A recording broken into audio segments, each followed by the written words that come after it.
Hello. जी sir जी, लगा लिया है। शुक्रिया।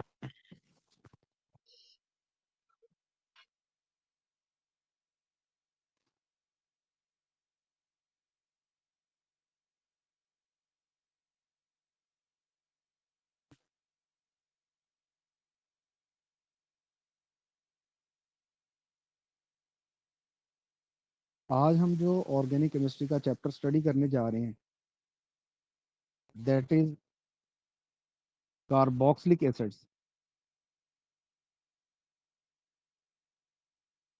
Carboxylic acids and their derivatives. अब आप लोग सब लोग जानते हैं कि जिस कंपाउंड में सी डबल बॉन्ड हो, ओ एच ग्रुप आ जाए, तो इस ग्रुप का नाम होता है कार्बोक्सिल ग्रुप। और जिस कंपाउंड के अंदर ये ग्रुप होगा, that is called as carboxylic acid. यानी जिस भी कंपाउंड के अंदर ये वाला कार्बोक्सिल ग्रुप होना है, इसका नाम कार्बोक्सिलिक एसिड होगा। और इस ग्रुप का नाम है कार्बोक्सिल ग्रुप। Carboxyl group. अब जो कार्बोक्सिल ग्रुप है, ये बेसिकली दो फंक्शनल ग्रुप्स के मिलने से बना हुआ है, या इसके अंदर दो फंक्शनल ग्रुप्स हैं। ये वाला जो फंक्शनल ग्रुप है, ये कार्बोनाइल है। और ये वाला फंक्शनल ग्रुप जो है वो हाइड्रोक्सिल है। इस तरह जो कार्बोक्सिल है, इसके भी नाम के ना दो पार्ट्स हैं। पहला जो पार्ट है कार्ब, ये निकला है कार्बोनाइल, यानी ये इसके लिए है। तो ओ एक्स वाई एल, ये निकला है हाइड्रोक्सिल से। यानी नाम का ये वाला हिस्सा ड्राइव किससे हुआ है? ये ड्राइव हुआ है कार्बोनाइल से। यानी देखिए ना, ये कार्ब तक। और जो ये वाला हिस्सा है, ओ एक्स वाई एल, ये किससे लिया गया है? It is taken from hydroxyl, यानी ओ एक्स वाई एल, यहाँ से। तो अब जो कार्बोक्सिलिक एसिड्स हैं, उनकी कुछ प्रॉपर्टीज जो हैं वो अल्कोहल की तरह की हैं, और उनकी कुछ प्रॉपर्टीज जो हैं वो कार्बोनाइल कंपाउंड्स की तरह की हैं। ठीक है, क्योंकि इनमें दोनों तरह के फंक्शनल ग्रुप हैं। लेकिन इनकी कुछ ऐसी भी प्रॉपर्टीज हैं जो ना अल्कोहलिक जैसी हैं, ना इनकी कार्बोनाइल कंपाउंड जैसी हैं, बल्कि ये इनकी वो अपनी प्रॉपर्टीज हैं। यानी इनकी अपनी बिल्ट इन प्रॉपर्टीज हैं। अब कार्बोक्सिलिक एसिड्स की अगर हम क्लासिफिकेशन की बात करें, तो कार्बोक्सिलिक एसिड्स जो हैं उनको मुख्तलिफ तरह से क्लासीफाई किया जा सकता है। जैसे मोनोकार्बोक्सिलिक, डाई कार्बोक्सिलिक, ये आपको बोल्ड लेटर नजर आ रहे होंगे। इस तरह ट्राई कार्बोक्सिलिक। डिपेंड करता है कि कंपाउंड के अंदर कितने कार्बोक्सिल ग्रुप हैं। यानी अगर एक कार्बोक्सिल ग्रुप है तो मोनोकार्बोक्सिलिक एसिड, दो कार्बोक्सिल ग्रुप हो तो डाई कार्बोक्सिलिक एसिड। इस तरह अगर तीन कार्बोक्सिल ग्रुप हो तो ट्राई कार्बोक्सिलिक एसिड इसका नाम होगा। अब जो एलिफेटिक मोनोकार्बोक्सिलिक एसिड्स हैं, उन्हें हम फैटी एसिड्स भी बोलते हैं। एलिफेटिक मोनोकार्बोक्सिलिक एसिड्स जो हैं उनको हम फैटी एसिड्स बोलते हैं। एलिफेटिक का मतलब है कि जो अल्काइल ग्रुप होगा ना, that will be the open chain. जैसे यहाँ पर जो है C17H35 वाला कार्ब, ये अल्काइल ग्रुप लगा हुआ है कार्बोक्सिल ग्रुप के साथ। वैसे इस फैटी एसिड का नाम है स्टेरिक एसिड। इसी तरह यहाँ पर जो है एक और दिया हुआ है पाल्मिटिक एसिड। इसमें जो अल्काइल ग्रुप है वो C15H31 है, 15 कार्बन वाला इसमें अल्काइल ग्रुप है। और स्टेरिक एसिड में अल्काइल ग्रुप जो है वो 17 कार्बन वाला है। अच्छा, ये भी पॉसिबल है कि कार्बोक्सिल ग्रुप के साथ साथ और भी फंक्शनल ग्रुप लगे हों। जैसे अगर आप इस कंपाउंड में देखें, इस कंपाउंड में ये आपको कार्बोक्सिल ग्रुप नजर आ रहा है, और ये आपको अल्फा पोजीशन पे, क्योंकि कार्बोक्सिल कार्बन के साथ वाली कार्बन अल्फा कार्बन होती है, अल्फा कार्बन पे हाइड्रोक्सिल ग्रुप नजर आ रहा है। तो कार्बोक्सिल ग्रुप जो है वो हाई प्रायोरिटी ग्रुप है। तो ये अल्फा पोजीशन पे जो हाइड्रोक्सिल ग्रुप होगा, इसे आप एज आ सब्स्टिट्यूएंट लेंगे तो इसका नाम होगा alpha hydroxy carboxylic acid, alpha hydroxy carboxylic acid. इस तरह अगर अल्फा पोजीशन पे अमाइनो लगा हो तो इसका नाम होगा अल्फा अमाइनो एसिड। ये देखिए ना, अमाइनो एसिड का फार्मूला आपने ये एफएससी में पढ़ा हुआ है। अगर हम कार्बोक्सिल ग्रुप जो है उसका OH हटा के वहां NH2 ले आए, कार्बोक्सिल ग्रुप का OH हटा के वहां NH2 लेके आए, इसको हम कहते हैं अमाइड। अगर हम कार्बोक्सिल ग्रुप के OH से हाइड्रोजन को अल्काइल ग्रुप से रिप्लेस कर दें, यहाँ से हाइड्रोजन हटा के अल्काइल ग्रुप लगा लें, तो ये जो डेरिवेटिव बन रहा है इसका नाम है एस्टर।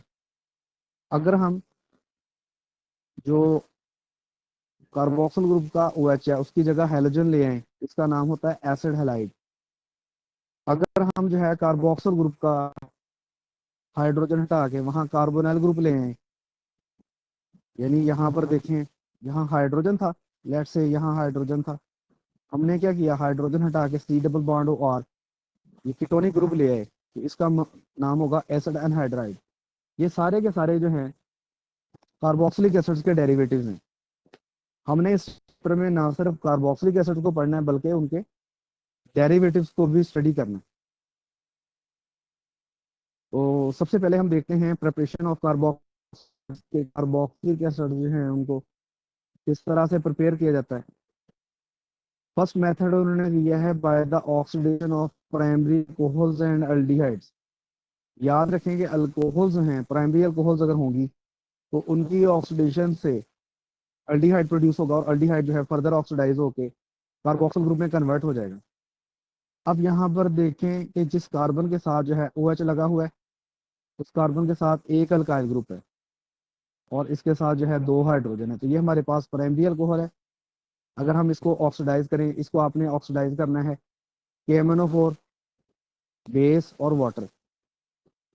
ये आप देखिए ना, आपने पढ़ा हुआ एक्वा सोल्यूशन ऑफ KMnO4, इसको हम बायर रीजेंट बोलते हैं, और ये इसका कलर आपने पढ़ा हुआ था पर्पल रंग का होता है, यानी KMnO4 का। तो आपने बायर एजेंट लेना है, जब उसको अल्कोहल के साथ रिएक्ट करवाओगे तो यहाँ से बेसिकली क्या आ जाएगा, यहाँ से आएगा H और यहीं से इसी कार्बन से OH। H और OH के मिलने से वाटर बन जाएगा, और जो KMnO4 है ये बेसिकली ऑक्सीडाइजिंग एजेंट है, ये ऑक्सीजन प्रोवाइड करेगा, और जो कार्बन है ये वाली, इसके साथ जो है ऑक्सीजन जो इसने प्रोवाइड करनी है इसके साथ लग जानी है। तो इस तरह हमारे पास जो है इस कार्बन के साथ एक हाइड्रोजन लगा हुआ है ये वाला, और एक R लगा हुआ है, तो ये हमारे पास जो है अल्डिहाइड प्रोड्यूस हो जाएगा। अल्डिहाइड जो है वो फर्दर ऑक्सीडाइज होगा, यानी ये जो KMnO4 होगा फर्दर ऑक्सीजन देगा, तो इस H के साथ एक ऑक्सीजन लग जाएगी तो ये OH में कन्वर्ट हो जाएगा। यानी पहले जो है अल्कोहल की ऑक्सीडेशन से प्रोड्यूस होना है अल्डिहाइड, और फर्दर अल्डिहाइड जो है ऑक्सीडाइज होकर कन्वर्ट हो जाना है कार्बोक्सिलिक एसिड में।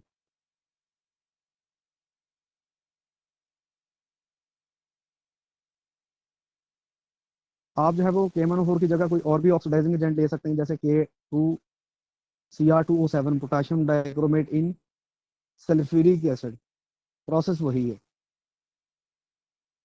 अगला लिखा हुआ है by the oxidation of alkyl benzene.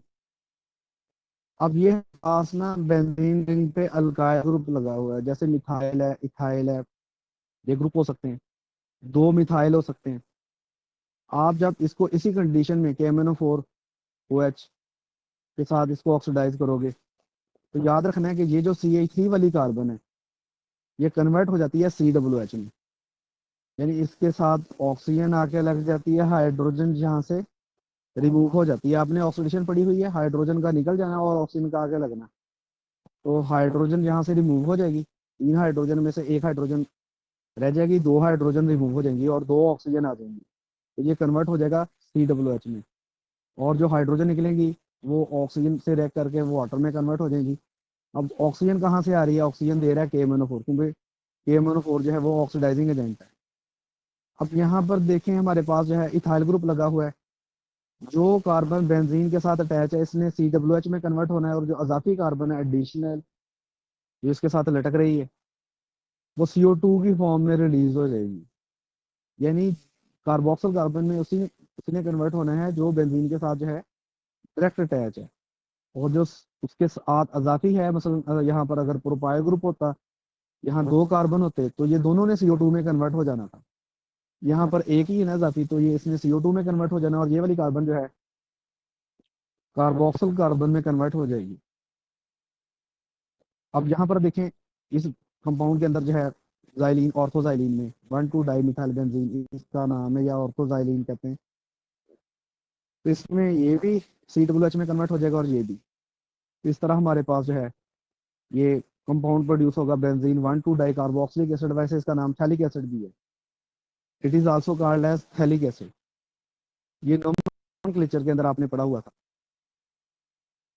अगला है ऑक्सीडेशन ऑफ अनसैचुरेटेड हाइड्रोकार्बन। से हमारे पास अल्कीन या अल्काइन है, अगर हम उसको बायर रिजेंट की मौजूदगी में यानी KMnO4 वाटर और बेस की मौजूदगी में इसे रैक करवाते हैं और साथ हीट करते हैं, तो ये जो कार्बन कार्बन डबल बॉन्ड है ना, इसकी क्लीवेज हो जाएगी। या कार्बन कार्बन ट्रिपल बॉन्ड है, इसकी क्लीवेज हो जाएगी। और ये हमारे पास जो है अलहदा से कार्बोक्सिल एसिड बन जाएगा और ये अलहदा से। अब यहाँ से जब बॉन्ड की क्लीवेज होनी है, ये आपने जरा गौर करना है। यहाँ से जब बॉन्ड की क्लीवेज होगी तो ये हमारे पास जो CH3 है ये एज इट इज रहेगा CH3। लेकिन ये वाली जो कार्बन है CH वाली, ये कन्वर्ट हो जाएगी COOH में। इसी तरह ये CH3 एज इट इज रहेगा और ये CH वाली कार्बन जो है ये कन्वर्ट हो जाएगी COOH में। यानी ये इसने ऑक्सीडाइज कर देना है जो डबल बॉन्डेड कार्बन है उनको। तो इस तरह हमारे पास जो है दो मालिक्यूल एसिटिक एसिड के प्रोड्यूस हो जाएंगे। अब ये वाला उन्होंने जर्नल लिखा है कि ये वाला अल्काइल ग्रुप कोई भी हो सकता है, लेकिन जिसने COOH में कन्वर्ट होना है वो ये वाली कार्बन होनी है CH वाली। तो इसे बनना है RCOOH। अगर आपके पास से अल्काइन है तो जब आप इस अल्काइन को भी ऑक्सीडाइज करोगे तो कार्बन कार्बन ट्रिपल बॉन्ड की क्लीवेज होगी, ये वाली कार्बन भी COOH में कन्वर्ट हो जाएगी और इसके साथ एज इट इज रहेगा COOH। और इस तरह यहाँ से भी ये दो मालिक्यूल इसके प्रोड्यूस हो जाएंगे।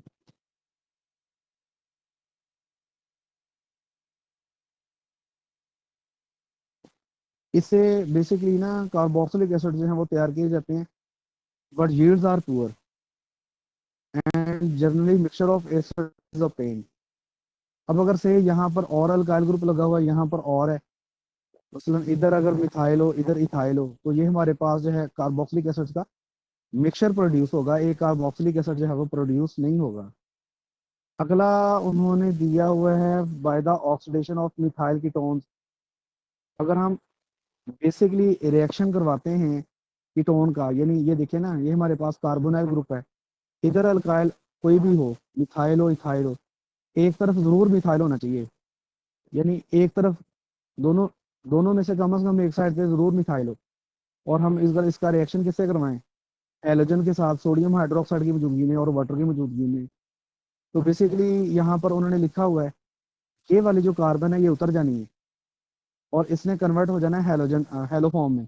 जैसे यहाँ पर जो है अगर आप आयोडीन ले रहे हो हैलोजन में से, यहाँ पर आपके पास आयोडीन है, तो ये बेसिकली आयोडो फॉर्म में कन्वर्ट हो जाएगा। CH3 जो है ये CHI3 में कन्वर्ट हो जाएगा आयोडो फॉर्म में। और बाकी ये वाला जो पार्ट होगा ये कार्बोक्सिल ग्रुप में कन्वर्ट हो जाएगा। RC डबल बॉन्ड हो, इसके साथ क्या लग जाएगा? OH लग जाएगा। तो इस तरह से आपने हेलो फॉर्म टेस्ट भी पढ़ा होगा, आयोडो फॉर्म टेस्ट। तो इस तरह से भी आप जो है वो कार्बोक्सिलिक एसिड जो है वो तैयार कर लेते हैं। इसके बाद लिखा हुआ है by the hydrolysis of nitrile. ये आपके पास ना अल्काइल हैलाइड है। अल्काइल हैलाइड का अगर आप साइनाइड के साथ रिएक्शन करवाते हो तो हैलाइड आयन जो है वो साइनाइड आयन से रिप्लेस हो जाएगा। तो हैलाइड आयन निकल जाएगा, उसकी जगह CN ग्रुप लग जाएगा। अगर आप इसकी फिर एसिड या बेस की मौजूदगी में हाइड्रोलाइसिस करवाओ, यानी CN को आप एसिड से रिएक्ट करवाओ या बेस से, तो CN ग्रुप जो है वो कन्वर्ट हो जाता है COOH में। ये रिएक्शन जो है वो एसिड की मौजूदगी में भी हो सकता है और बेस की मौजूदगी में भी। यहाँ पर आप देखें ना कि अगर हम इसका रिएक्शन CN का करवाएं बेस के साथ OH के साथ वाटर की मौजूदगी में, तो फिर भी आपके पास ये COO नेगेटिव बन जाना है, जिसमें आप थोड़ा सा फिर फर्दर आप बाद में एसिडिफाई कर दो तो इसके साथ ये वाला H जो है जो आप एसिड डालोगे एडिशनल, उसके साथ मिलके COOH में कन्वर्ट कर देगा। यानी CN ग्रुप जो है उसको हम COOH में कन्वर्ट कर सकते हैं एसिड की मौजूदगी में भी, बेस की मौजूदगी में भी। दोनों तरह से इस रिएक्शन को जो है वो कैटालाइज किया जा सकता है। बनता हमारे पास कार्बोक्सिल एसिड ही है। अब हम देखते हैं इसका मैकेनिज्म, एसिड इस रिएक्शन को किस तरह कैटालाइज करता है और बेस इस रिएक्शन को किस तरह से कैटालाइज करता है। तो सबसे पहले ये देखिए हमारे पास CN है, साइनाइड है, नाइट्रोजन पे लोन पेयर है। ये नाइट्रोजन अपना लोन पेयर जो है H पॉजिटिव को देगी, क्योंकि हमने इसको कैटालाइज करना है विद एसिड। तो यहाँ पर देखें नाइट्रोजन के साथ जो है प्रोटॉन लग जाएगा। नाइट्रोजन भी अपना लोन पेयर प्रोटॉन को दे रही है H पॉजिटिव को, तो नाइट्रोजन पे आ जाएगा पॉजिटिव चार्ज। उसके बाद जो है वाटर जो है इसके साथ रिएक्ट करेगा। ये ऑक्सीजन का लोन पेयर है, ये अटैक करेगा कार्बन पे, और पाई बॉन्ड के इलेक्ट्रॉन जो है टूट के किस पे आ जाएंगे, नाइट्रोजन पे। वाटर की ऑक्सीजन है किस पे अटैक करना है, कार्बन पे। यहाँ देखें वाटर की ऑक्सीजन कार्बन से लिंक कर गई, और कार्बन नाइट्रोजन के दरमियान जो ट्रिपल बॉन्ड था उसके इलेक्ट्रॉन नाइट्रोजन पे शिफ्ट हो गया, और नाइट्रोजन पे जो पॉजिटिव चार्ज था वो न्यूट्रल हो गया, और ऑक्सीजन ने क्योंकि अपना लोन पेयर कार्बन को दिया है, पॉजिटिव चार्ज है वो कार्बन पे शिफ्ट हो गया हुआ है। अगले स्टेप में ये वाली जो ऑक्सीजन है इसने अपना प्रोटॉन लूज कर देना है। इसके पास दो हाइड्रोजन है, इसने एक हाइड्रोजन आयन लूज कर देना है पॉजिटिव, और इसने कन्वर्ट हो जाना है OH में। यहाँ पर देखें कार्बन के साथ जो ऑक्सीजन है वो डबल बॉन्ड है, कार्बन के साथ जो ऑक्सीजन है वो सिंगल बॉन्ड है, सॉरी OH लगा हुआ है, और कार्बन के साथ नाइट्रोजन डबल बॉन्ड है। अब हमने ना इसमें फिर एसिड डालना है। ये जो नाइट्रोजन होगी ना अपने लोन पे से, ये वाला जो हाइड्रोजन है ये ले लेगी, और ये कन्वर्ट हो जाएगी NH2 में। ये देखिए ये NH2 में कन्वर्ट होगी। ऑक्सीजन के पास जो लोन पेयर है इसने अपना लोन पेयर कार्बन को डोनेट करना है। यहाँ पर देखिए कार्बन को डोनेट कर रही है, और कार्बन नाइट्रोजन के डबल बॉन्ड के इलेक्ट्रॉन जो हैं ये कार्बन और नाइट्रोजन के डबल बॉन्ड के इलेक्ट्रॉन जो हैं ये नहीं, पाई बॉन्ड के इलेक्ट्रॉन वो नाइट्रोजन पे शिफ्ट हो जाएंगे। तो यहाँ पर आप देख सकते हैं कि ऑक्सीजन अपना लोन पेयर क्योंकि कार्बन को दिया, तो कार्बन के साथ ऑक्सीजन का दोबारा डबल बॉन्ड बन गया, और यहाँ पर जो है पाई बॉन्ड के इलेक्ट्रॉन नाइट्रोजन पे शिफ्ट होने से नाइट्रोजन का जो पहले पॉजिटिव चार्ज था वो अब न्यूट्रल हो गया। पहले पॉजिटिव चार्ज था, अब न्यूट्रल हो गया। अब ऑक्सीजन है यहाँ से फिर प्रोटॉन लूज कर देने, और आप समझ लें कि ये वाला नाइट्रोजन ये वाले प्रोटॉन को फिर ले लेगा, और ये नाइट्रोजन का लोन पेयर जब दोबारा से यहाँ से प्रोटॉन लेगा तो ये कन्वर्ट हो जाएगा NH3 में। यहाँ पर आप देखें ना इसमें दोबारा से कन्वर्ट हो जाना है NH3 में। ये देखें। अब यहाँ पर ना थोड़े से स्टेप्स मिस किए गए हैं, या उन्होंने ज़्यादा स्टेप लिखे हैं, तो मैं आपको यहाँ से ही बता देता हूँ। होना ये है कि ये वाले नाइट्रोजन है यहाँ से लेना है प्रोटॉन, ठीक है, यानी इसने NH2 से कन्वर्ट हो जाना है NH3 में, और नाइट्रोजन सॉरी ये जो ऑक्सीजन है क्योंकि ये हाइड्रोजन दे देगी, तो इस पे जो पॉजिटिव चार्ज होगा न्यूट्रल हो जाएगा, और यहाँ पर वाटर जो है वाटर का मॉलिक्यूल ऑक्सीजन जो है यहाँ अटैक करेगी कार्बन पे, ठीक है, और पाई बॉन्ड के इलेक्ट्रॉन आप समझ लें यहाँ शिफ्ट हो जाने।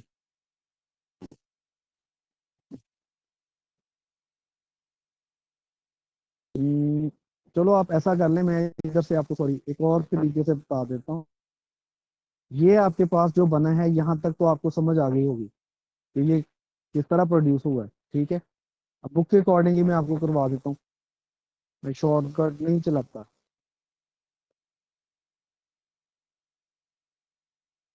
अब यहाँ पर लिखा है कि ऑक्सीजन है यहाँ से प्रोटॉन जो है वो लूज कर देने हैं, और ऑक्सीजन का जो पॉजिटिव चार्ज होगा वो न्यूट्रल हो जाएगा। फिर आप इसमें दोबारा से प्रोटॉन डालोगे, ठीक है, और वो जो दोबारा से आपने प्रोटॉन डालना है,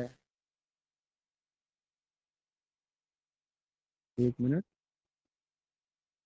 ऑक्सीजन से ही प्रोटॉन निकाला है, ऑक्सीजन को दोबारा प्रोटॉन दे रहा है।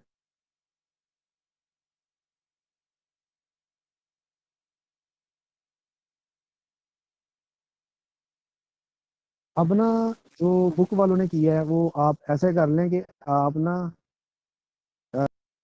अ, इसी को ले लें, ये जो आपने पहले प्रोड्यूस किया, ये मैं आपको जरा देखिए ना। सबसे पहले क्या हुआ था, सबसे पहले ये अगर आप देखें, नाइट्रोजन ने अपना लोन पेयर दिया था प्रोटॉन को, और नाइट्रोजन ने जब अपना प्रोटॉन जो है, अपना लोन पेयर प्रोटॉन को दिया था, तो नाइट्रोजन के साथ हाइड्रोजन लग गया।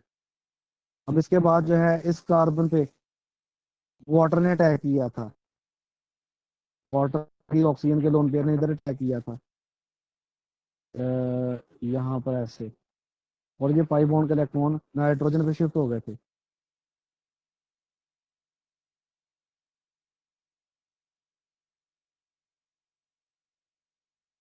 यहाँ देखें, ये नाइट्रोजन न्यूट्रल हो गई थी लोन पेयर लेके, और पाई बॉन्ड के इलेक्ट्रॉन लेके, और वाटर की ऑक्सीजन यहाँ लग गई थी। अब इस ऑक्सीजन ने एक प्रोटॉन लूज किया था, और ये कन्वर्ट हो गई थी OH में। यहाँ देखें, अब इसके बाद जो है हमने सोल्यूशन को एसिडिफाई किया था, और नाइट्रोजन ने अपने लोन पेयर से ये प्रोटॉन ले लिया था, और जब नाइट्रोजन अपना लोन पेयर इधर लिया था, प्रोटॉन लिया था, ये NH2 में कन्वर्ट हो गई थी, और इस पे आ गया था पॉजिटिव चार्ज। अब मैंने बताया था नेक्स्ट आगे जो ऑक्सीजन का लोन पेयर है, इसने कार्बन के साथ पाई बॉन्ड बनाना है, और ना कार्बन नाइट्रोजन पाई बॉन्ड के इलेक्ट्रॉन जो है ये नाइट्रोजन पे शिफ्ट हो जाएंगे। ऑक्सीजन ने अपने लोन पेयर से कार्बन के साथ पाई बॉन्ड बनाना है, और कार्बन नाइट्रोजन के पाई बॉन्ड के इलेक्ट्रॉन नाइट्रोजन पे शिफ्ट हो जाएंगे, और ये NH2 न्यूट्रल हो जाएगी। तो ये हमारे पास है। अब ना आपने बगैर कोई और काम किए डायरेक्ट इसमें वाटर ऐड करवा देंगे, यहाँ से, यहाँ ऐसे, और ये पाई बॉन्ड के इलेक्ट्रॉन टूट के किस पे आ जाएंगे, ऑक्सीजन पे। तो जितने भी आगे लिखे हुए हैं वो नहीं आने। तो डायरेक्ट आप जब वाटर को कार्बन पे अटैक करवाओगे, ये देखिए वाटर कार्बन के साथ जुड़ गया, और कार्बन और ऑक्सीजन के पाई बॉन्ड के इलेक्ट्रॉन ऑक्सीजन पे शिफ्ट होने से ऑक्सीजन न्यूट्रल होगी, और जहां पर OH है, ये OH है, ये NH2 है, और ये वाटर ऐड हो गया। अगले स्टेप में आपने ना ये नाइट्रोजन का लोन पेयर जो है, इसको यूज करते हुए यहाँ से एक प्रोटॉन निकाल लेना है, ये ऑक्सीजन से, और ये हमारे पास जो नाइट्रोजन है जब प्रोटॉन ले लेगी तो ये NH3 पॉजिटिव में कन्वर्ट हो जाएगी, और OH न्यूट्रल हो जाएगा। फिर अगले स्टेप में ऑक्सीजन ने अपने लोन पेयर को यहाँ देना है कार्बन के साथ पाई बॉन्ड बनाने के लिए, और यहाँ से NH3 जो है ये बॉन्ड का इलेक्ट्रॉन लेके निकल जाएगा। तो इस तरह से इस कार्बन और ऑक्सीजन के दरमियान जो है डबल बॉन्ड आ जाएगा, कार्बन ऑक्सीजन के दरमियान NH3 यहाँ से रिमूव हो जाएगा, और ये OH है। और ये जो हाइड्रोजन होगा ना, फिर अल्टीमेटली लास्ट स्टेप में यहाँ से लूज हो जाएगा, ये वाला भी प्रोटॉन लूज हो जाएगा, और ये C डबल बॉन्ड OH में कन्वर्ट हो जाएगा, तो ये कार्बोक्सिल एसिड बन जाएगा। मैं एक दफा क्वेश्चन पूछ लूँ, किसी बच्चे का कोई क्वेश्चन है वो पूछ ले।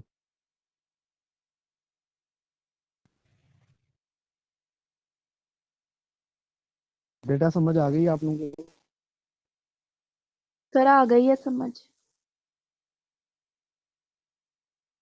बेटा किसी का क्वेश्चन तो नहीं है कोई?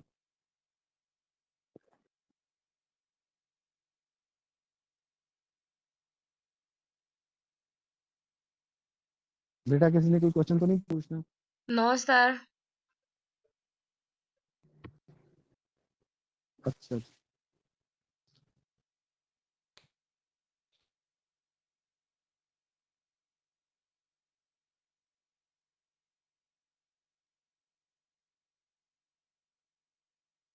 अगर हम यही रिएक्शन देखें कि बेस इस रिएक्शन को कैसे कैटालाइज करेगी, तो सबसे पहले उन्होंने अल्काइल साइनाइड का रिएक्शन करवाया है हाइड्रोक्साइड से, बेस से।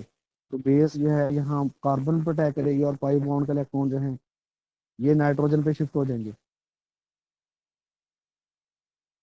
यहाँ देखें, बेस ने OH ने कार्बन पे अटैक किया, बिकॉज कार्बन पे पार्शियल पॉजिटिव चार्ज होगा, नाइट्रोजन पे पार्शियल नेगेटिव चार्ज होगा, तो OH ने कार्बन पे अटैक करना है। OH यहाँ कार्बन पे लगे, और पाई बॉन्ड के इलेक्ट्रॉन नाइट्रोजन पे शिफ्ट होने से नाइट्रोजन पे नेगेटिव चार्ज आ गया। अब हम इसके साथ मीडियम में वाटर भी मौजूद है,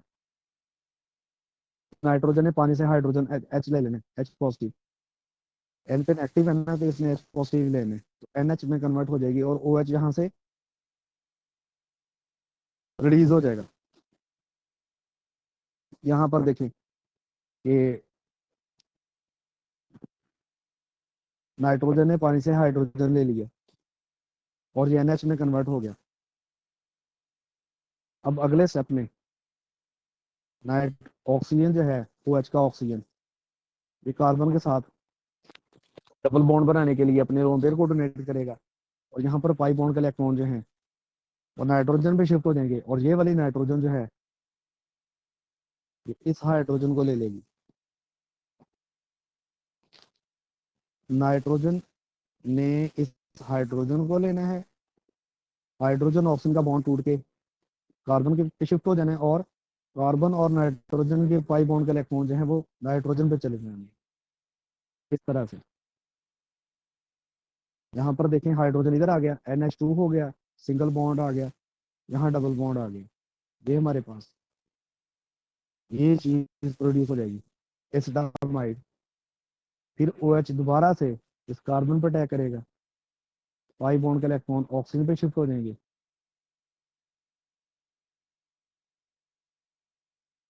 तो यहाँ पर आप देखो OH लग गया कार्बन पे और पाई बॉन्ड के इलेक्ट्रॉन ऑक्सीजन पे शिफ्ट हो गए।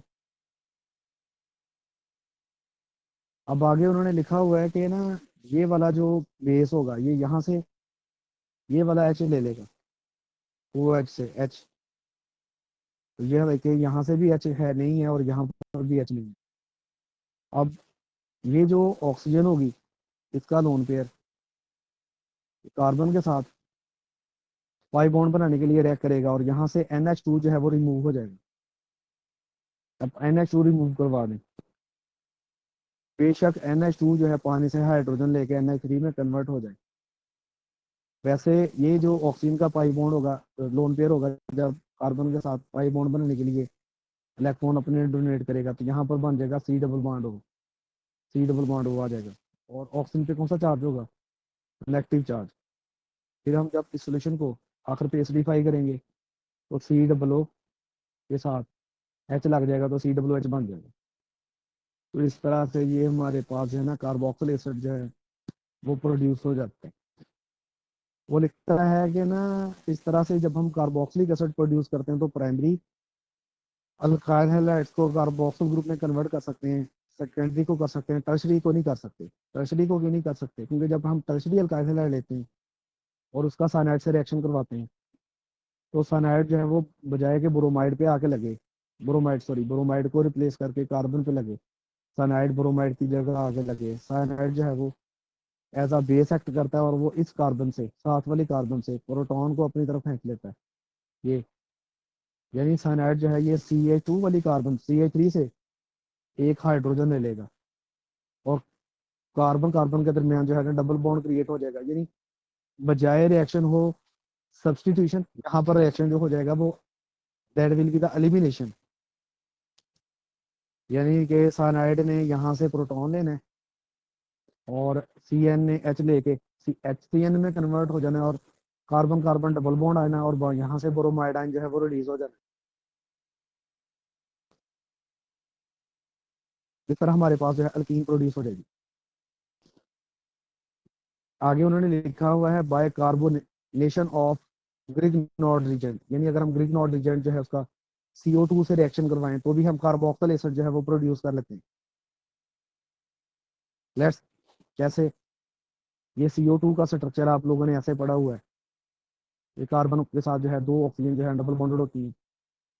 अल्काइल मैग्नीशियम हैलाइड में अल्काइल ग्रुप पे पार्शियल नेगेटिव चार्ज है, मैग्नीशियम पे पार्शियल पॉजिटिव हैलाइड पे। तो बेसिकली ये जो है ये अटैक करेगा कार्बन पे और कार्बन और ऑक्सीजन के पाई बॉन्ड के इलेक्ट्रॉन ऑक्सीजन पे शिफ्ट हो जाएंगे और ऑक्सीजन पे कौन सा चार्ज आ जाएगा, नेगेटिव चार्ज।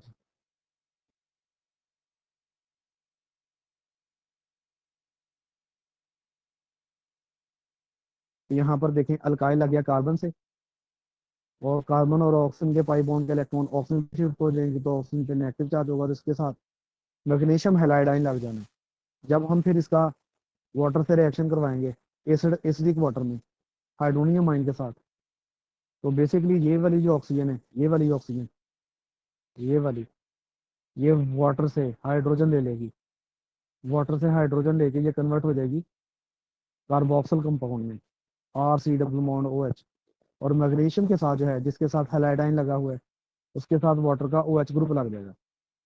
मैग्नीशियम जिसके साथ हैलाइडाइन लगा हुआ था उसके साथ वाटर का OH लग गया, तो इस तरह हमारे पास जो है ये CO2 कन्वर्ट होगी कार्बोक्सिल एसिड में।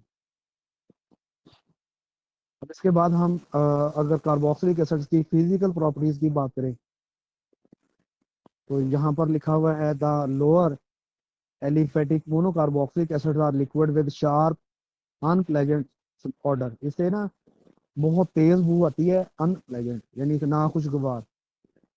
छोटे वाले जो हैं वो लिक्विड्स हैं और हायर वाले जो हैं वो सॉलिड हैं। फिर आगे लिखा है carboxylic acids are polar substances, क्योंकि इनमें C डबल बॉन्ड OH है ना, तो ये इनमें partial positive partial negative charge है। कार्बन पे पार्शियल पॉजिटिव चार्ज होगा, C डबल बॉन्ड O यानी जो ऑक्सीजन है इस पे पार्शियल नेगेटिव चार्ज है, फिर जो OH है इसमें ऑक्सीजन पे पार्शियल नेगेटिव चार्ज है, और फिर जो इसके साथ H लगा हुआ है इस पे पार्शियल पॉजिटिव चार्ज है। The carboxylic acid have higher boiling point than alkane and alcohol, the same molecular mass in a vapor state in aqueous solution carboxylic acid। अब ये आप देखो ये कार्बोक्सिलिक एसिड है RC डबल बॉन्ड OH। इस तरह ये दूसरा कार्बोक्सिलिक एसिड है RC डबल बॉन्ड OH। तो एक कार्बोक्सिलिक एसिड जो है वो दूसरे कार्बोक्सिलिक एसिड के साथ जो है हाइड्रोजन बॉन्डिंग के तरीके जुड़ा हुआ है। जी आपने फर्स्ट चैप्टर में हाइड्रोजन बॉन्डिंग वाले टॉपिक में ये पॉइंट पढ़ा भी हुआ है। ये जो कार्बोक्सिलिक एसिड होते हैं वो एक दूसरे के साथ जिस तरह रिंग स्ट्रक्चर या डाइमर बना लेते हैं। एक कार्बोक्सिलिक एसिड की पार्शियल पॉजिटिव हाइड्रोजन दूसरे की पार्शियल नेगेटिव ऑक्सीजन को अट्रैक्ट कर रही है, और इधर इसकी पार्शियल पॉजिटिव हाइड्रोजन जो है वो इस वाले की पार्शियल नेगेटिव ऑक्सीजन को हाइड्रोजन बॉन्डिंग के जरिए अट्रैक्ट कर रही है। तो इस तरह दो मालिक्यूल जो है आपस में रिंग स्ट्रक्चर सा बना लेते हैं। आगे उन्होंने मुख्तलिफ तरह के कार्बोक्सिलिक एसिड्स के बॉइलिंग पॉइंट लिखे हुए हैं, मेल्टिंग बॉइलिंग पॉइंट। ये हमारे पास फॉर्मिक एसिड है 101, इसका 101 है। एसिटिक एसिड का 118 है। प्रोपानिक एसिड का 141 है। ये जैसे जैसे आई थिंक सो कार्बन बढ़ेंगे वैसे वैसे इनके मेल्टिंग बॉइलिंग पॉइंट भी बढ़ते जाएंगे। अब हम देखते हैं कार्बोक्सिलिक एसिड की एसिडिक नेचर। ये जो कार्बोक्सिलिक एसिड हैं वो एसिडिक नेचर के हैं। हम किसी भी चीज को एसिड तब बोलते हैं जब वो हाइड्रोजन आयन को प्रोटॉन को लूज करे। अब जाहिर बात है कार्बोक्सिलिक एसिड भी क्योंकि हाइड्रोजन या प्रोटॉन लूज करेंगे तो इनकी नेचर भी जो है वो एसिडिक होगी।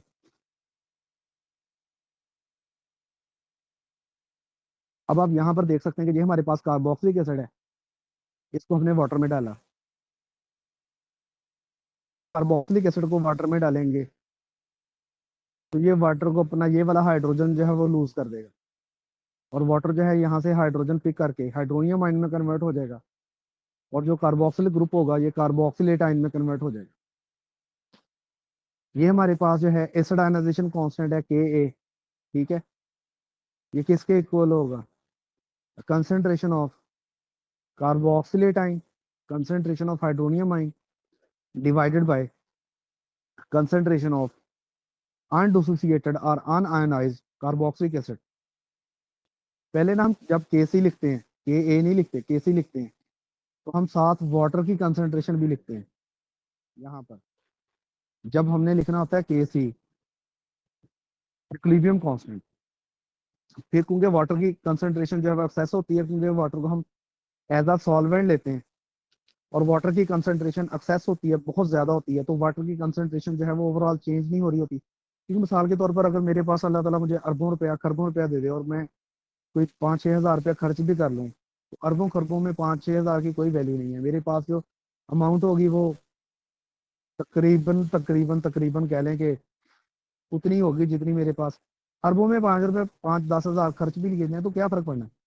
तो अगर इस तरह पानी के अरबों मालिक्यूल उसमें अगर 5-10 हज़ार मालिक्यूल कार्बोक्सिलिक एसिड के मॉलिक्यूल के साथ रिएक्ट कर भी जाए तो ओवरऑल वाटर की कंसंट्रेशन पे फर्क नहीं पड़ेगा, तो वाटर की कंसंट्रेशन भी ऑलमोस्ट कांस्टेंट होगी। तो ये कांस्टेंट इधर चला जाएगा और ये Kc से मल्टीप्लाई होकर Ka में कन्वर्ट हो जाएगा। यानी दो कांस्टेंट्स जो हैं वो मिलके एक नया कांस्टेंट बना लेंगे जिसका नाम है acid ionisation constant. Acid ionisation constant equal होगा the concentration of carboxylate ion, concentration of hydronium ion divided by concentration of undissociated carboxylic acid. अब अगर जो आयनाइज पार्ट है वो ज्यादा है तो के ए की वैल्यू हाई है, इसका मतलब एसिड स्ट्रॉन्ग है। अगर आयनाइज पार्ट जो है वो कम है, यानी कम एसिड जो है आयनाइज हुआ है, कम ने प्रोटॉन दिया है, तो फिर इनकी आयंस की मिकदार कम होगी, इन आयंस की कंसंट्रेशन कम होगी, तो इससे के ए की वैल्यू कम हो जाएगी। आमतौर पर जो एसिड है उनकी के ए की वैल्यू जो है 10⁻⁻⁴ से लेके 10⁻⁵ के दरमियान है।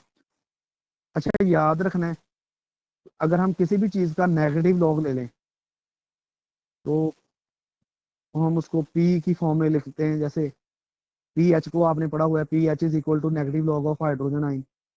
अगर हम के ए के नेगेटिव लॉग ले लें तो बन जाता है पी के ए। अच्छा ये याद रखना है कि किसी चीज का नेगेटिव लॉग लिया क्यों जाता है।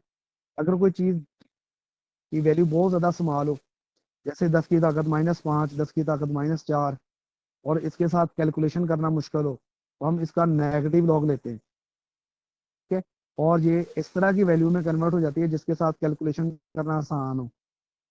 जैसे नेगेटिव लॉग ऑफ 10⁻⁻⁴ का जो आंसर है वो 4 है। तो अगर के ए की वैल्यू जो है वो बहुत ज़्यादा स्मॉल है, किस रेंज में है, 10⁻⁴ से लेके 10⁻⁻⁵ तक, तो इनके साथ कैलकुलेशन करना मुश्किल है, तो फिर हम इनका नेगेटिव लॉग ले लेते हैं ताकि इनको ऐसी वैल्यू में कन्वर्ट कर लिया जाए जिसके साथ कैलकुलेशन करना आसान हो। लेकिन एक बात याद रखनी है कि अगर किसी भी चीज़ का नेगेटिव लॉग लेंगे, वो जो चीज़ की वैल्यू छोटी है ना वो बड़ी हो जाएगी। ठीक है, मिसाल के तौर पर अगर के ए की वैल्यू छोटी है ना, बहुत ज़्यादा छोटी है, तो जब हम इसका नेगेटिव लॉग लेंगे तो ए की वैल्यू जो है वो पी के वैल्यू जो होगी, पी फिर पी लिखेंगे ना नेगेटिव लॉग लेने के बाद, वो बड़ी हो जाएगी। तो एक बात यहाँ पर आपने याद रखनी है कि अगर के की वैल्यू कम है तो एसिड वीक है, के ए की वैल्यू कम है तो एसिड वीक है। क्यों? के ए जो है वो कब कम होगा, जब ये आइंस जो है वो कम होंगे। जब ये आइंस कम होंगे, और आइंस कब कम बनेंगे, जब एसिड जो है वो थोड़ा आयनाइज होगा। तो अगर ये के ए कम है तो इसका मतलब एसिड वीक है, लेकिन उसकी पीके वैल्यू हाई होगी, यानी जितना एसिड जो है उसकी के ए वैल्यू कम होनी है, उसकी पीके वैल्यू उतनी हाई होनी है। और अगर एसिड की के ए वैल्यू हाई है तो उसकी पीके वैल्यू कम होगी। यहाँ पर याद रखना है, दो टर्म्स हम पढ़ेंगे, स्ट्रॉन्ग एसिड और वीक एसिड। स्ट्रॉन्ग एसिड वो होगा जिसकी पीके वैल्यू कम होगी, पी के ए। याद रखना है कि नेगेटिव लॉग ने क्या करना है, छोटे को बड़ा कर देना है, बड़े को छोटा कर देना है। जो वीक एसिड होगा उसकी पी के वैल्यू हाई होगी, पी के ए वैल्यू हाई होगी क्योंकि उसकी के वैल्यू स्मॉल थी। तो अगर वो स्ट्रॉन्ग एसिड है, इसका मतलब है उसकी के वैल्यू हाई थी लेकिन उसकी पी के वैल्यू लो होगी। यानी कि आप ये याद रखें कि अगर वीक एसिड है, वीक एसिड, तो उसकी सॉरी पी के ए वैल्यू, पी के ए वैल्यू क्या होनी है, लार्ज होनी है। और अगर एसिड क्या है, स्ट्रॉन्ग है, स्ट्रॉन्ग एसिड है, उसकी पी के ए वैल्यू जो है वो क्या होनी है, स्मॉल होनी है। तो यानी जितना एसिड जो है वो स्ट्रॉन्ग होगा उतनी उसकी पी के ए वैल्यू जो है स्मॉल होनी है। तो यहाँ पर आपने आज ये बात जो है अपने पल्लू के साथ बांध लेनी है और ये जिंदगी पूरी भूलनी नहीं। ठीक है, हम ना एसिडिक स्ट्रेंथ को मैयर किससे करते हैं, हम इसको मैयर करते हैं पी के वैल्यू चेक करके। तो जितनी जिसकी पी के वैल्यू छोटी होनी है ना, उतना उसने स्ट्रॉन्ग एसिड होना है। अब जो कार्बोक्सिलिक एसिड्स हैं वो स्ट्रॉन्ग एसिड्स हैं। अच्छा, यहाँ पर ना उन्होंने कार्बोक्सिलिक एसिड को एज इट इज लिया और इसकी ना रेजोनेंस करवाई है। वो कहते हैं कि लेट से ये हमारे पास आर है, सी डबल बॉन्ड ओ है और ओ एच है। अगर हम ये कार्बोक्सिलिक एसिड जो है एज इट इज रेजोनेंस करे, यानी ऑक्सीजन का जो लोन पेयर है ये कार्बन पे शिफ्ट हो जाए, ये वाली ऑक्सीजन का लोन पेयर, और यहाँ पर पाई बॉन्ड के इलेक्ट्रॉन इस ऑक्सीजन पे आ जाए, तो ये वाली ऑक्सीजन जो है कार्बन से डबल बॉन्ड बना लेगी और इस पे पॉजिटिव चार्ज आ जाएगा, और ये वाली ऑक्सीजन जो है इस पे नेगेटिव चार्ज आ जाएगा। अब यहाँ पर देखें, यहाँ पर ये जो हमारे पास स्पीशी प्रोड्यूस हो रही है, ये इसमें ना ये एक जैसी नहीं है। मतलब इस ऑक्सीजन पे पॉजिटिव चार्ज है, इस ऑक्सीजन पे नेगेटिव चार्ज है, यहाँ चार्जेस सेपरेट हो गए। तो आपने पढ़ा था अगर रेजोनेंस फॉर्म में चार्ज सेपरेशन हो जाए तो वो जो रेजोनेंस फॉर्म होती है अनस्टेबल होती है, तो ये वाली रेजोनेंस फॉर्म जो है अनस्टेबल है। कार्बोक्सिलिक एसिड जो है वो बगैर प्रोटॉन लूज किए रेजोनेंस नहीं करता। हो सकती है रेजोनेंस, लेकिन उससे जो रेजोनेटिंग स्ट्रक्चर बनते हैं वो अनस्टेबल बनते हैं।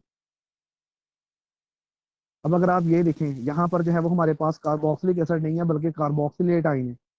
यानी ये ऑक्सीजन जो है यहाँ से क्या कर चुकी है, प्रोटॉन को लूज कर चुकी है और इस पे नेगेटिव चार्ज आ चुका है। अब ये अगर कार्बोक्सिलेट आइन जो है वो रेजोनेट करता है, ऑक्सीजन का लोन पेयर जो है वो कार्बन पे अटैक करता है, और कार्बन और ऑक्सीजन के पाई बॉन्ड के इलेक्ट्रॉन ऑक्सीजन पे शिफ्ट हो जाते हैं। यहाँ पर क्या है, यहाँ पर सी डबल बॉन्ड हुआ है और ये ओ नेगेटिव है। पहले भी क्या था, पहले भी एक सी डबल बॉन्ड ओ था और एक ओ नेगेटिव था, लेकिन अब यहाँ पर ये सी डबल बॉन्ड ओ है और ये ओ नेगेटिव है। तो ये हमारे पास जो है दो रेजोनेंस स्ट्रक्चर जो है वो प्रोड्यूस हो रहे हैं। ठीक है, तो इस तरह से जो है ये हमारे पास जो है कार्बोक्सिलेट आयन जो है उसमें रेजोनेंस पॉसिबल है। इसलिए जब किसी चीज में अगर रेजोनेंस हो रही हो तो वो चीज स्टेबल होती है। तो यहाँ पर आप देखें ना, ये हमारे पास जो है कार्बोक्सिलिक एसिड जो है ये वाटर को हाइड्रोजन अपना लूज करके कार्बोक्सिलेट आयन में कन्वर्ट होगा, और इस कार्बोक्सिलेट आयन में रेजोनेंस के जरिए स्टेबिलिटी होगी। यानी ये ऑक्सीजन अपना लोन पेयर जो है वो कार्बन को डोनेट करेगी, और यहाँ से कार्बन और ऑक्सीजन के पाई बॉन्ड के इलेक्ट्रॉन ऑक्सीजन पे शिफ्ट हो जाएंगे। तो यहाँ पर जो है वो रेजोनेंस पॉसिबल है। ये कार्बोक्सिलेट आयन जो है अपने आप को थ्रू रेजोनेंस स्टेबलाइज कर लेता है।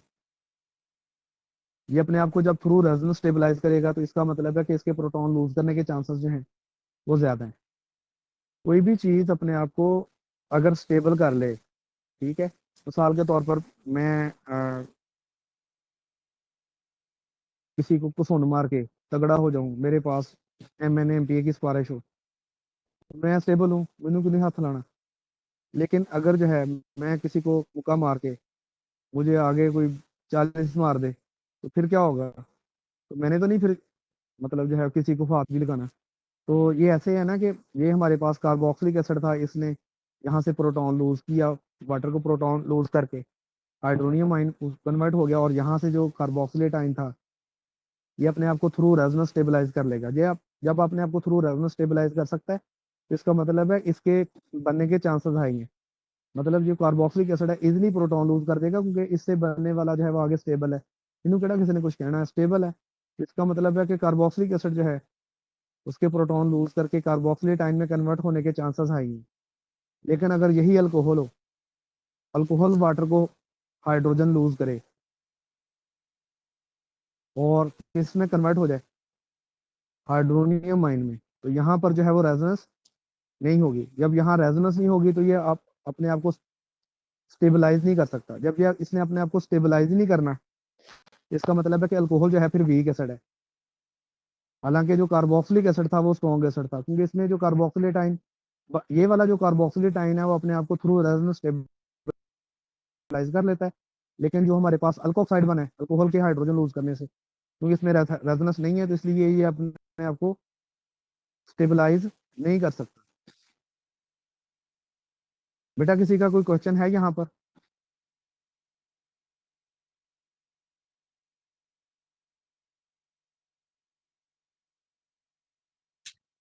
वो सुन रहे हैं कि सो गए हैं? Yes, sir, no question, sir. और समझ भी आ रही है कि एम कहने के नो क्वेश्चन?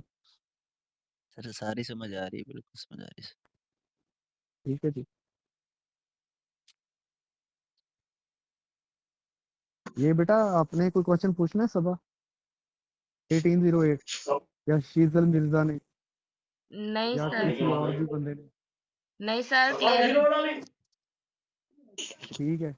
और किसी बच्चे ने कल जो एक आयशा थी कि वो कह रही थी कि हमें समझने के लिए टाइम नहीं मिलता, तो उसके बेटे का कोई क्वेश्चन हो वो पूछ ले, अगर आयशा सुन सकती है तो।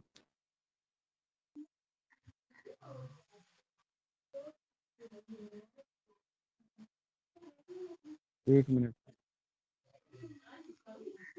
एक है तो सही। और शायद इसने बोला था बेटा कोई क्वेश्चन है।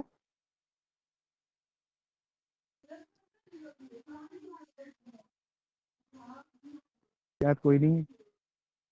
ठीक है फिर पढ़ते हैं आगे से।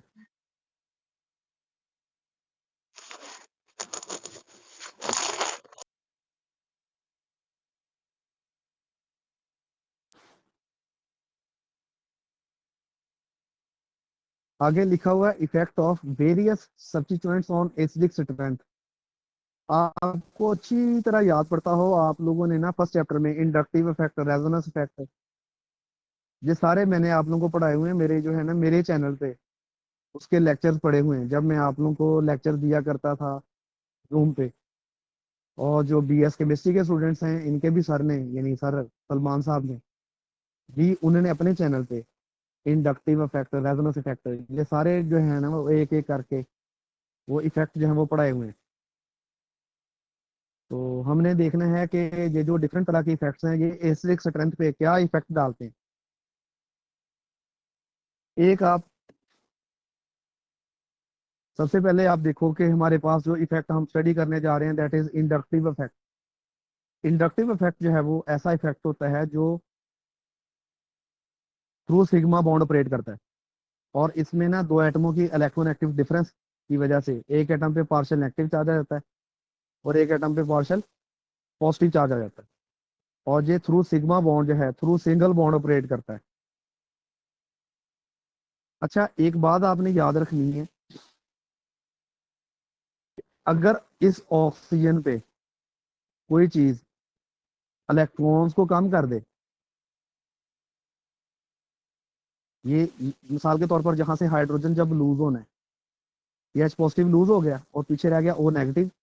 अगर कोई चीज ऑक्सीजन पे इलेक्ट्रॉन डेंसिटी कम कर ले, ऑक्सीजन का जो दुख दर्द है उसे शेयर कर ले, तो वो कार्बोक्सिलेट आयन को स्टेबलाइज कर देगी। मिसल मिसल मैं टेंशन में हूँ, अगर कोई चीज मेरा टेंशन जो है वो कम कर दे, ठीक है, मुझे रिलैक्स कर दे, तो इसका मतलब है कि मैं स्टेबल हो जाऊंगा।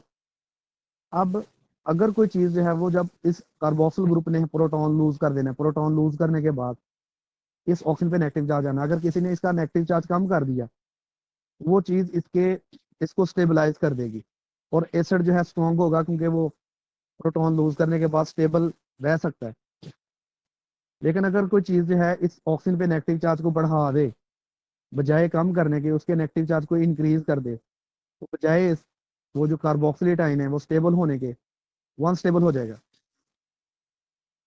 तो यहाँ पर आप देखो कि अगर हमारे पास जस्ट एसिटिक एसिड हो, यहाँ पर तो नहीं दिया हुआ, मैं आपको बताता हूँ। अगर हमारे पास से जस्ट एसिटिक एसिड है, कार्बन के साथ हाइड्रोजन लगा हुआ है, इधर ये कार्बोक्सिल ग्रुप है ये, ठीक है। अगर जो है ये वाला हाइड्रोजन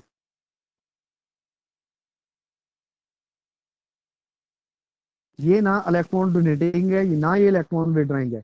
आपने दो तरह के ग्रुप पढ़े थे ना, एक इलेक्ट्रॉन डोनेटिंग और एक इलेक्ट्रॉन विड्राइंग। ये ना इस ऑप्शन पे इलेक्ट्रॉन डेंसिटी इंक्रीज कर सकता है, ना इस ऑप्शन पे इलेक्ट्रॉन डेंसिटी जो है डिक्रीज कर सकता है, ना इसको स्टेबलाइज करेगा ना इसको अनस्टेबलाइज करेगा। इसकी पी के वैल्यू कितनी है, दैट इज 4.74। इस एसिटिक एसिड की जो पी के ए वैल्यू है वो 4.74 है। लेकिन अब आप यहाँ पर देखो, यहाँ पर आपको डिफरेंट तरह के नजर आ रहे होंगे एसिड्स। अगर हम जो है यहाँ से हाइड्रोजन को फ्लोरो ग्रुप से रिप्लेस कर दें, अब यहाँ पर अगर अकेला हाइड्रोजन लगा होता तो एसिटिक एसिड होना था, लेकिन क्या किया उन्होंने, एसिटिक एसिड के हाइड्रोजन को फ्लोरो से रिप्लेस कर दिया। फ्लोरो जो है वो सबसे ज्यादा इलेक्ट्रोनेगेटिव है। जब ये सबसे ज्यादा इलेक्ट्रोनेगेटिव होगा तो ये ऑक्सीजन से ज्यादा इलेक्ट्रॉन्स को अपनी तरफ विड्रॉ करेगा और ऑक्सीजन पे नेगेटिव चार्ज है उसको डिक्रीज कर देगा। जब ऑक्सीजन पे नेगेटिव चार्ज डिक्रीज होगा तो जो कार्बोक्सिलेट आयन होगा वो सबसे ज्यादा स्टेबलाइज हो जाएगा, बिकॉज क्योंकि फ्लोरो ने क्या करना है, ऑक्सीजन से इलेक्ट्रॉन्स को अपनी तरफ खींच के ऑक्सीजन पे नेगेटिव चार्ज की डेंसिटी को डिक्रीज कर देना है। और यहाँ पर उन्होंने इसकी पीके वैल्यू कितनी लिखी हुई है, 2.59। ये सबसे कम है जो हमने अभी एग्जांपल्स पढ़नी है। इसका मतलब है कि ये वाला जो हमारे पास कंपाउंड है सबसे स्ट्रॉन्ग एसिड है, क्योंकि जब ये H पॉजिटिव लूज कर देगा तो ऑक्सीजन का जो नेगेटिव चार्ज होगा ये फ्लोरो अपनी ज्यादा इलेक्ट्रोनेगेटिविटी की वजह से अपनी तरफ खींच के इसके नेगेटिव चार्ज को कम कर देगा, इसको स्टेबलाइज कर देगा। तो ये हमारे पास सबसे स्ट्रॉन्ग एसिड होगा। अगर हम हाइड्रोजन को क्लोरो से बदल दें तो क्लोरो एसिटिक एसिड होगा और इसकी पीके वैल्यू जो है वो 2.80 है। अब क्लोरो जो है वो फ्लोरो के जितना इलेक्ट्रोनेगेटिव नहीं है। क्लोरीन जो है वो ऑक्सीजन से नेगेटिव चार्ज को डिक्रीज तो करेगा, लेकिन जितना फ्लोरीन डिक्रीज कर रहा था उतना डिक्रीज नहीं करेगा। इसलिए ये फ्लोरो एसिटिक एसिड के मुकाबले में वीक है।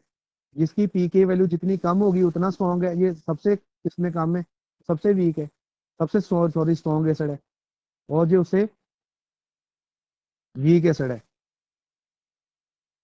अब यहाँ पर देखें ब्रोमो जो है वो क्लोरो फ्लोरो दोनों के मुकाबले में कम इलेक्ट्रोनेगेटिव है। तो ये सबसे ज्यादा ये ऑक्सीजन से ज्यादा इलेक्ट्रॉन्स को अपनी तरफ विड्रॉ नहीं करेगा। जब ऑक्सीजन से ज्यादा अपनी तरफ इलेक्ट्रॉन्स को विड्रॉ नहीं करेगा क्या होगा, ये मतलब जो है वो फ्लोरो और क्लोरो दोनों के मुकाबले में और वीक एसिड होगा। इसकी के वैल्यू जो है वो 2.89 है। ये देखे ना, 2.80 से और बढ़ गई, 2.89 पे चलेगी। आयोडो क्योंकि फ्लोरो क्लोरो ब्रोमो सब में से कम वीक मतलब जो इलेक्ट्रॉन विड्रॉ आएंगे, जो ऑक्सीजन पे नेगेटिव चार्ज को सबसे थोड़ा विड्रॉ अपनी तरफ करेगा, और ये इनमें सबसे वीक एसिड होगा। लेकिन ये आयोडीन तो फिर भी इलेक्ट्रॉन को अपनी तरफ विड्रॉ कर रही है, ये हाइड्रोजन तो इलेक्ट्रॉन को विड्रॉ करेगी ही नहीं। तो ये सबसे वीक है, यानी सबसे वीक जो है एसिटिक एसिड है, सबसे स्ट्रॉन्ग जो है आयोडो एसिटिक एसिड है, फिर फ्लोरो एसिटिक एसिड है, फिर क्लोरो एसिटिक एसिड है, और सबसे ज्यादा जो स्ट्रॉन्ग एसिड है वो क्लोरो एसिटिक एसिड है। ठीक है। अब अगर आप यहाँ पर देखें, यहाँ पर फर्स्ट लाइन में लिखा है कि fluoro acetic acid is stronger than chloro acetic acid because fluorine is more electronegative than chlorine. अब यहाँ पर आप देखो कि ये हमारे पास जो है क्लोरो एसिटिक एसिड है, इसकी पीके वैल्यू आपने पढ़ी है 2.85 लिखी है। यहाँ पर ऊपर कितनी लिखी हुई थी क्लोरो एसिटिक एसिड की, 2.80 लिखी हुई थी, यहाँ 2.85 लिख दी है। उनका नहीं गलता पता लग रहा है। मैं लगता किताब भी साइया ने लिखी है, जिन्होंने आप ही नहीं पता कि लिखना की है। चलो लेट्स सपोज इसकी वैल्यू 2.85 कर लेते हैं। यहाँ देखें कार्बन के साथ एक इलेक्ट्रॉन विड्रॉइंग ग्रुप लगा हुआ है क्लोरो, ये मोनोक्लोरो एसिटिक एसिड है। यहाँ पर दो इलेक्ट्रॉन विड्रॉइंग ग्रुप लगे हुए हैं, दो क्लोरो लगे हुए हैं, ये डाइक्लोरो एसिटिक एसिड है। और ये हमारे पास ट्राइक्लोरो एसिटिक एसिड है। तीन क्लोरीन जो है ऑक्सीजन पे नेगेटिव चार्ज को ज्यादा अपनी तरफ विड्रॉ करेंगे, तो ट्राइक्लोरो एसिटिक एसिड जो है वो सबसे ज्यादा स्टेबल होगा। इसकी पीके वैल्यू सबसे कम है, 0.7। दो क्लोरीन जो है वो कम ऑक्सीजन से इलेक्ट्रॉन को अपनी तरफ विड्रॉ करेंगे, इसकी 1.4 है। और एक क्लोरीन जो है वो क्योंकि सबसे थोड़ा इनमें से इलेक्ट्रॉन को अपनी तरफ विड्रॉ कर रहा है, तो इसलिए ये सबसे वीक एसिड होगा। तो नहीं, जिस तरह इलेक्ट्रॉन विड्रॉइंग ग्रुप जो है वो बढ़ते जाएंगे, वैसे वैसे जो है उसकी जो एसिडिटी है वो बढ़ती जाएगी इलेक्ट्रॉन विड्रॉइंग ग्रुप की तादाद बढ़ने से।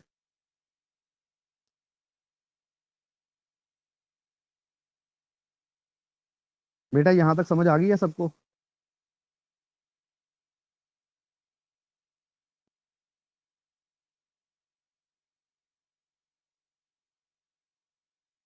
आपने एक दिन की छुट्टी नहीं दी,